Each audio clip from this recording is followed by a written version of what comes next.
Hello children, you're welcome back to the YouTube channel of City Head Public School Barabanki. Today I will teach you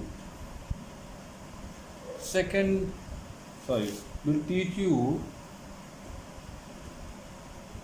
seventh chapter of English of class third, and your seventh chapter is Mother Teresa.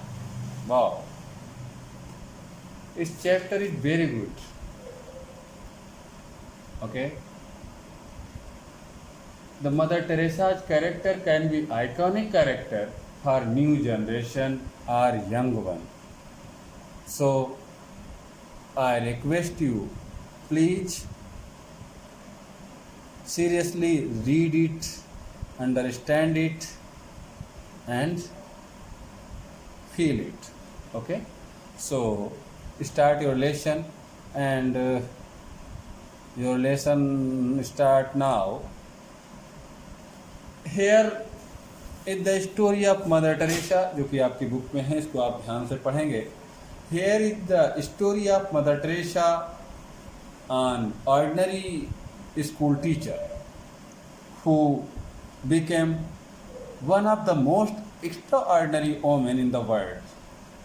ये एक mother Teresa की एक कहानी है जो एक school में सामान्य टीचर थी और फिर वो विश्व के लिए एक विशेष महिला बन गई.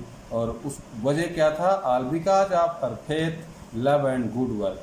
अच्छा काम, लोगों के प्रति प्यार, उनका विश्वास, ये उनको सबसे टॉप पर यानी कि विशेष परिस्थितियों को उजागर करने के लिए यानी कि उनका नाम ऊपर आया, इन विशेष चीज़ों को ध्यान में रखते हुए. Mother Teresa was born in Europe. Mother Teresa का जन्म कहाँ हुआ?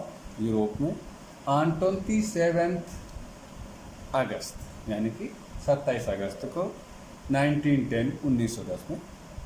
हर ओरिजिनल नेम वाज एजेंस गोनक्शा बोजाक्से. उनका जो असली नाम था वो एजेंस गोनाक्शा बयाक्शु था. She took the name Teresa. लेकिन उन्होंने अपना नाम टेरेसा रखा when she become a nun, जब वो नन बनी. आप लोगों को शायद नहीं पता होगा कि नन क्या होता है. तो नन जैसे हमारे यहाँ साधु होते हैं, सन्यासिनी होती हैं, वैसे वहाँ जो लेडीज होती हैं, हमारे यहाँ लेडीज को सन्यासिनी बोला जाता है हिंदी में, और वहाँ अंग्रेज़ों के यहाँ अंग्रेजी में उसे नन बोला जाता है, same type. Okay.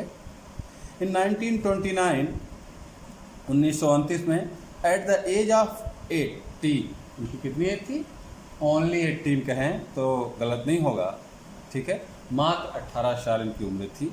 She sailed to India. ये नाव से कहाँ आए? India. And for almost 2 decades, और करीब करीब 2 दशक, इट मीन्स 20 ईयर, टाट इन कोलकाता लोरेटो कॉन्वेंट. कहाँ पढ़ाया?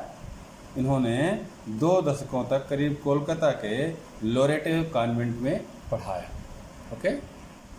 देन इन 1946, और तब 1946 में, on a train journey to Darjeeling. Train के द्वारा दार्जिलिंग क्या इनका यात्रा होता है, यात्रा होती है.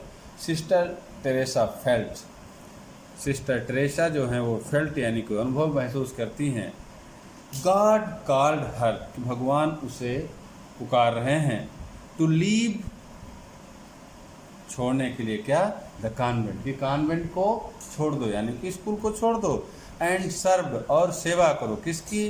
The poorest of the poor, जो बहुत गरीब लोग होते हैं उनकी सेवा करो.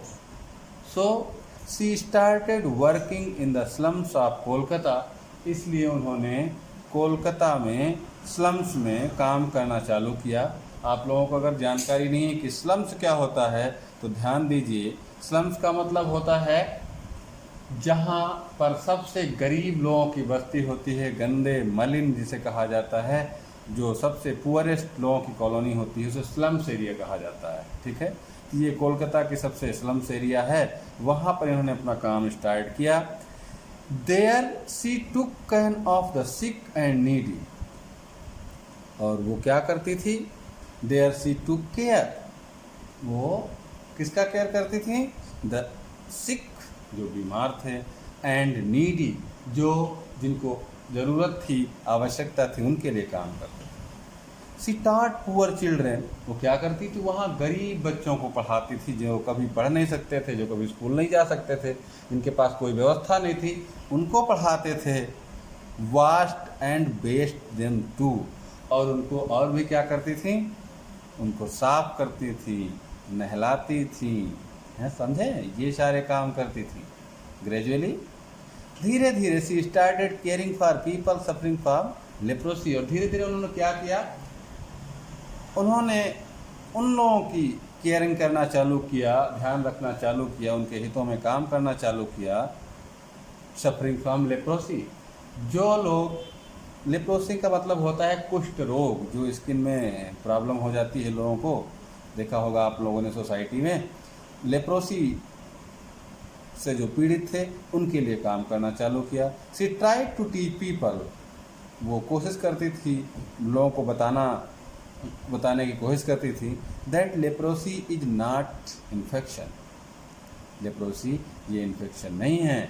सी रेस्क्यू चिल्ड्रन फ्रॉम डस्टबिन, वो बच्चों को गंदगी से बचाने की बात करती थी। She also took care of the old sick people, और फिर उन्होंने क्या किया? जो लोग बीमार थे, जो लोग बूढ़े बीमार थे, उनका भी केयर करना चालू किया।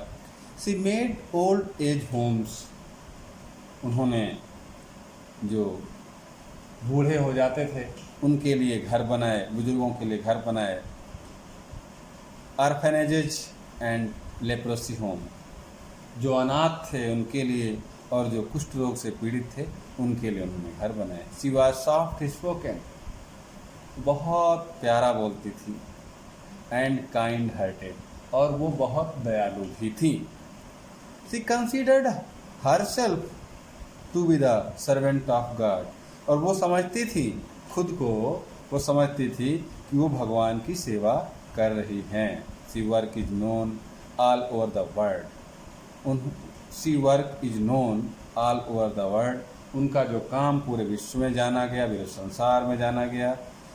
सी received many national and international award for her work, अपने काम की वजह से, अपने मेहनत की वजह से उन्होंने राष्ट्रीय और अंतर्राष्ट्रीय पुरस्कार से यह पुरस्कार प्राप्त किया, उनको अंतर्राष्ट्रीय या राष्ट्रीय पुरस्कारों से नवाजा गया।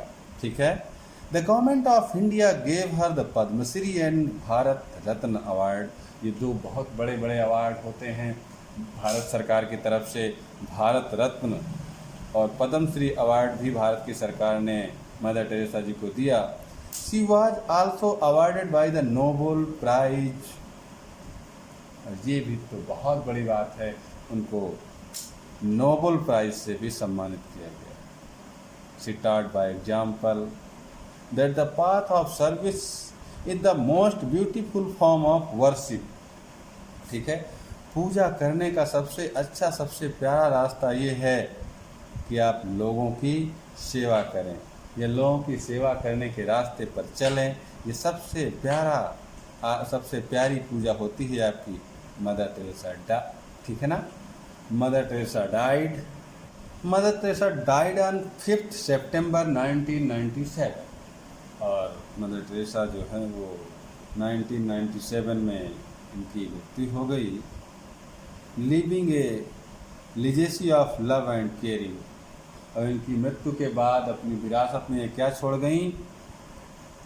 प्यार और किसी का ध्यान करना, रख रखाव करना, किसी की सेवा करना, ये अपनी विरासत में छोड़ गई। She was the state funeral with full military honours, उनको दिया गया, जब उनका अंतिम संस्कार किया गया तो सेना ने उनको पूरा सम्मान के साथ उनकी विदाई दी। उनका जो कैरेक्टर है वो हर युवा के लिए, हर नए बच्चे के लिए एक विशेष कैरेक्टर हो सकता है। ठीक है, अच्छे रास्तों पे चलने के लिए एक अच्छा स्टोरी है मदर टेरेसा जी की, इसे आप लोग बहुत अच्छे से पढ़ें, सोचें और समझें, ठीक है। और अच्छे से समझने के बाद आपको नीचे दिए गए क्वेश्चन आंसर में टिक द करेक्ट वर्ड में आपको पेंसिल से टिक आउट करना है। पहले तो आपको मैंने बहुत बार बताया है, फिर से रिपीट कर देता हूँ कि आपको किसी भी क्वेश्चन का आंसर देने, अगर आप किसी क्वेश्चन को सॉल्व करने जा रहे हैं तो पहले कम से कम 1 और 2 और 3 टाइम्स आपको क्वेश्चन को रीड करना चाहिए। कितने बार? 3 बार, ठीक है। आई होप दैट कि आप लोग बहुत जल्दी से समझ जाएंगे। क्वेश्चन में ही बहुत कुछ छिपा होता है, इसलिए बार बार क्वेश्चन को रीड करें, ठीक है। ओके, फिर मिलते हैं अगले चैप्टर में, तब तक के लिए हैव ए गुड डे।